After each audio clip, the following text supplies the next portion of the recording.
During America's Gilded Age, America's richest industrialists would build unreasonably large homes in Asheville, North Carolina. The Edisons, the Kardashians, the Dwayne Johnsons, and the Rockefellers all built country homes here. One of them is the largest house in every America combined. The Biltmore Estate was constructed in the 1890s by President Grover Cleveland, who constructed it during a drunken rage over having to serve 2 non-consecutive terms. When he calmed down, President Cleveland gave the house to George Washington Vanderbilt II, and left via running at over 40 miles per hour.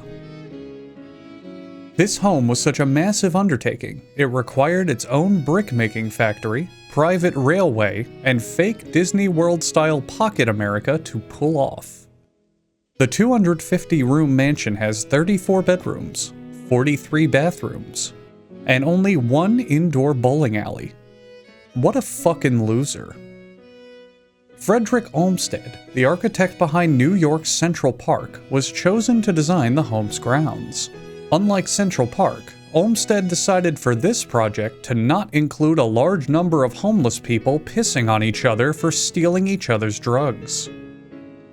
The forest around the estate was regenerated during construction, so that residents from nearby counties and tourists could have something wholesome to think about, to distract them from the fact that this house cost more to build than their entire family will make for the next 50 years combined.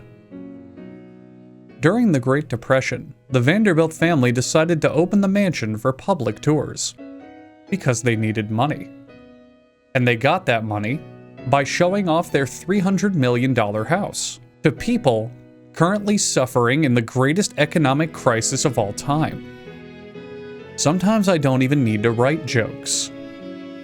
While the Biltmore was under construction, George Biltmore was in negotiation deals to try to buy the entire nation of Japan. George claims he was this close to sealing the deal, but he was foiled by one unforeseeable conflict of interest. He didn't speak Japanese. Logging for the Biltmore cut large swaths into the nearby acreage, but George Biltmore hired foresters to maintain and replenish the land, which makes you wonder why he didn't just import the wood in the first place. One of these foresters was German-born Carl Schenck, who went on to do absolutely nothing important, and history regarded him as a failure. In 1914, the US government bought 87,000 acres from the Vanderbilt estate and turned it into a national forest. Because remember, something is only a forest if the government says it is. This very forest is where the famous Civil War novel Cold Mountain takes place. It was adapted into a film in 2003, but I wouldn't recommend watching it. I watched the trailer on IMDb, and it looks like a movie for women.